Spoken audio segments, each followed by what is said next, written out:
Assalamualaikum warahmatullahi wabarakatuh. Halo teman-teman, Bu Mai hadir lagi nih dengan dongeng kisah Nabi Musa. Nabi Musa termasuk nabi yang bergelar Ulul Azmi. Seperti di cerita kemarin, Ulul Azmi itu ada 5 nabi. Siapa aja sih? Coba disebutin. Nah, langsung saja ya, Bu Mai mau menceritakan tentang Nabi Musa. Nabi Musa alaihi salam lahir di Mesir. Pada zaman itu, Mesir dipimpin oleh seorang raja yang zalim, yaitu bernama Fir'aun. Fir'aun dikenal sebagai raja yang kejam, kerap berlaku tidak adil kepada rakyatnya. Ia juga mengaku bahwa dirinya adalah Tuhan yang harus disembah oleh rakyatnya. Jadi dia mengumumkan kepada rakyatnya, "Hai rakyatku, kalau kamu mau selamat, kamu harus menyembah aku, karena akulah Tuhan kalian." Gitu kata Fir'aun. Masa manusia jadi Tuhan? Kan gak mungkin ya. Nah, Fir'aun juga sangat mempercayai ramalan dari tukang sihir. Pada suatu hari, tukang sihir istana memberitahu ramalannya kepada Fir'aun. Katanya, "Hai Fir'aun, kelak akan muncul seorang anak laki-laki dari Bani Israel yang akan menggulingkan Fir'aun dari singgasana kerajaanmu." Mendengarnya, Fir'aun pun marah besar. Sejak saat itu, ia memerintahkan agar semua bayi laki-laki yang lahir di Mesir dibunuh. Bayangin aja, masa ibu-ibu yang pada saat itu hamil terus ditungguin sampai lahir. Nah, begitu bayinya lahir, terus kalau ketahuan itu bayinya laki-laki, langsung dibunuh. Jahat banget kan Fir'aun? Nah, ibu Nabi Musa yang bernama Yukabat, seorang perempuan yang berasal dari Bani Israel. Ia sangat terkejut ketika mengetahui dirinya telah melahirkan anak laki-laki. Fir'aun telah mengeluarkan perintah untuk membunuh semua bayi laki-laki yang lahir di masa itu. Yukabat ketakutan. Aduh, gimana caranya bayiku bisa selamat? Yukabat kemudian berdoa kepada Allah. Ia meminta agar anak dan keluarganya dilindungi oleh Allah. "Ya Allah, ya Tuhanku, tolong aku dan anakku serta keluargaku. Aku tidak mau anakku ini dibunuh oleh raja yang keji itu. Bagaimana caranya ya Allah?" Beberapa lama kemudian, Allah memberi firman kepada Yukabat untuk menghanyutkan bayi Nabi Musa ke sungai Nil. Sungai Nil adalah sungai yang paling panjang. Nah, Yukabat merasa ragu. Namun Allah sudah memerintahkan demikian. Ia pun menghanyutkan bayinya di atas keranjang yang mengapung mengikuti arus sungai Nil. "Ya Allah, tolong selamatkan anakku ya Allah. Aku titipkan anakku padamu. Tidak apa-apa, aku tidak bertemu anakku, asal dia bisa hidup." Tidak disangka-sangka, ternyata keranjang bayi tersebut hanyut ke dalam istana. Istana Fir'aun itu, di dalamnya ada kamar mandi yang terhubung dengan sungai Nil. Wah, sebesar apa ya istananya? Istri Fir'aun yang saat itu sedang mandi, yaitu Ratu Asia, melihat keranjang tersebut dan menyuruh dayangnya untuk mengambil keranjang tersebut. Apaan tuh? Dayang, coba ambil. Itu apa ya? Keranjang apa ya? Saat dibuka, begitu kagetnya Ratu ketika melihat keranjang tersebut berisikan seorang bayi mungil yang masih merah. Ratu kemudian langsung jatuh hati kepada bayi laki-laki itu dan memutuskan untuk mengangkat bayi itu menjadi anaknya. Melihat istrinya yang begitu sayang dengan bayi yang ditemukannya, hati Fir'aun pun luluh. Ya sudahlah, boleh, kata Fir'aun. Ratu sangat menyayangi bayi Nabi Musa. Ia menganggapnya sebagai anak sendiri. Nabi Musa itu diajari berbagai macam ilmu pengetahuan. Meskipun hidup bersama di istana, perilaku Nabi Musa tidak sama dengan Fir'aun yang kejam.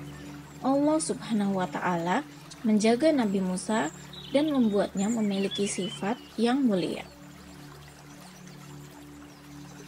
Seiring dengan berjalannya waktu, Nabi Musa pun tumbuh dewasa. Ia menjadi pria gagah berani yang berakhlak terpuji. Ia juga sadar bahwa perilaku Fir'aun amatlah tercela. Namun ia ragu, apakah ia harus menentang ayah angkatnya tersebut? Saat Nabi Musa bimbang, Allah kemudian mengangkat Nabi Musa sebagai rasulnya untuk berdakwah. Nabi Musa ditugaskan untuk mengingatkan Fir'aun atas kekejamannya dan mengajaknya kembali ke jalan yang benar. Nabi Musa pun memutuskan untuk menghadap Fir'aun dan memintanya menghentikan semua kekejamannya selama ini. Fir'aun sangat murka ketika Nabi Musa mengajaknya untuk bertaubat. Ia merasa bahwa dirinya adalah Tuhan dan ia tak percaya kepada Allah Subhanahu wa Ta'ala. Nabi Musa pun menjelaskan bahwa Allah adalah Tuhan yang sebenar-benarnya. Tetapi Fir'aun tidak mau mendengarkan dan menyuruhnya untuk melawan tukang sihir istana untuk membuktikan bahwa Nabi Musa itu berbohong. Nah, jadi itu Fir'aun itu menyuruh Nabi Musa untuk melawan penyihir di istana. Kalau kamu bilang bahwa ada Tuhan selain aku, kamu harus melawan penyihir ini dan kamu harus menang. Tidak mungkin kamu bisa menang. Orang Tuhannya aku kok. Gitu kata Fir'aun. Tak disangka-sangka, Nabi Musa kemudian mengiyakan tantangan tersebut. Pertandingan tersebut diadakan beberapa hari kemudian di lapangan istana. Tukang sihir melepaskan tali-tali yang sudah dimantrai sebelumnya dan tali-tali tersebut berubah menjadi ular-ular yang berbisa. Bing, go bangga, bing. Tali-tali, jadilah kamu ular. Nabi Musa yang melihat ular-ular itu sangat ganas. Nabi Musa pun ketakutan. Aduh gimana ya, aku bisa gak ya? Nabi Musa sedikit ragu. Kemudian Allah berfirman kepada Nabi Musa agar tidak usah takut dan memerintahkan Nabi Musa untuk melempar tongkatnya. Tongkat Nabi Musa pun dilempar. Tongkat tersebut berubah menjadi ular yang sangat besar, yang jauh lebih besar daripada ular-ular yang dari tali-tali tadi. Ular besar itu kemudian memangsa ular-ular milik tukang sihir. Fir'aun dan rakyatnya pun takjub melihat mukjizat Nabi Musa. Para rakyat pun menyadari bahwa Fir'aun sesungguhnya bukanlah Tuhan, melainkan manusia biasa. Beberapa rakyat Fir'aun dan juga tukang sihir istana pun menyatakan bahwa mereka percaya kepada Allah dan juga Nabi Musa. Mereka bertaubat. Sayangnya, Fir'aun tidak ikut bertaubat, tetapi malah semakin marah. Ia justru merasa dikhianati oleh rakyat dan tukang sihirnya. Ia pun memerintahkan untuk membunuh tukang sihir dan orang-orang yang menjadi pengikut Nabi Musa. Sejak kekalahannya tersebut, kelakuan jahat Fir'aun semakin menjadi-jadi. Ia menyuruh pengawalnya untuk menyiksa orang-orang Bani Israel. Orang-orang Bani Israel pun mengadu kepada Nabi Musa. Mereka minta diselamatkan agar terhindar dari segala penyiksaan Fir'aun. Akan tetapi Nabi Musa bingung bagaimana cara menghadapi Fir'aun dan bala tentaranya yang kuat dan banyak tersebut. Suatu hari, Allah memerintahkan Nabi Musa untuk membawa seluruh rakyat Bani Israel untuk meninggalkan Mesir menuju ke Kan'an. Rencana besar tersebut kemudian disampaikan secara sembunyi-sembunyi oleh Nabi Musa dan pengikutnya kepada rakyat Bani Israel. Nabi Musa beserta Nabi Harun dan 500.000 orang Bani Israel pun pergi meninggalkan Mesir. Namun karena jumlah mereka yang banyak, pergerakan tersebut diketahui oleh tentara Fir'aun. Kemudian Fir'aun memberi perintah untuk menangkap para orang Bani Israel dan Nabi Musa. Ia pun turun tangan untuk menangkap Nabi Musa. Sampailah Nabi Musa dan orang-orang Bani Israel ke tepian Laut Merah. Mereka sangat bingung karena pasukan Fir'aun sudah hampir berhasil mengejar mereka, sementara mereka tidak punya apa-apa untuk menyeberangi Laut Merah. Gimana caranya coba? Mereka dikepung di pinggir pantai. Semua bala tentara Fir'aun sudah mengelilingi 500.000 orang tersebut. Jadi mereka nggak bisa kabur kemana-mana. Gimana coba? Kalau kalian, gimana caranya? Apakah kalian harus menyelam ke laut? Ataukah kalian menyerah? Atau kalian perang? Yang pastinya bala tentara Fir'aun jauh lebih banyak daripada 500.000 orang Bani Israel. Jadi kalaupun mereka melawan, pasti mereka akan kalah. Ujung-ujungnya pasti akan mati. Nabi Musa pun berdoa kepada Allah agar diselamatkan dari Fir'aun dan pasukannya. Oleh Allah, Nabi Musa diperintahkan untuk memukulkan tongkatnya ke laut. Nah, ingat nggak? Tongkat yang tadi menjadi ular yang besar, sekarang tongkatnya disuruh dipukulkan ke laut. Tongkat Nabi Musa kemudian dipukulkan ke Laut Merah. Cus! Seketika laut terbelah menjadi dua. Wah, tanahnya kelihatan. Wah, gimana ya teman-teman, bisa bayangin gak?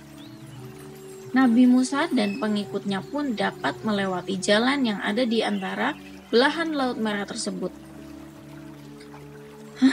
Fir'aun dan pasukannya kaget. Loh, kok bisa itu? Akhirnya mereka pun mengikuti, menyusuri jalan tersebut untuk menangkap Nabi Musa dan rakyat Bani Israel. Akan tetapi, setelah semua rakyat Bani Israel selesai menyeberangi laut, kan mereka lari tuh. Laut Merah pun tertutup seperti semula. Fir'aun dan pasukannya yang masih berada di tengah-tengah laut pun tenggelam. Gelombang laut yang sangat besar menggulung Fir'aun dan pasukannya. Nah, akhirnya Fir'aun dan pasukannya pun meninggal di Laut Merah tersebut. Begitu ceritanya teman-teman. Kira-kira hikmah apa ya yang dapat dipetik dari cerita ini? Coba teman-teman cari tahu ya hikmahnya. Oke teman-teman, terima kasih sudah mendengarkan cerita dari Bu Mai. Assalamualaikum.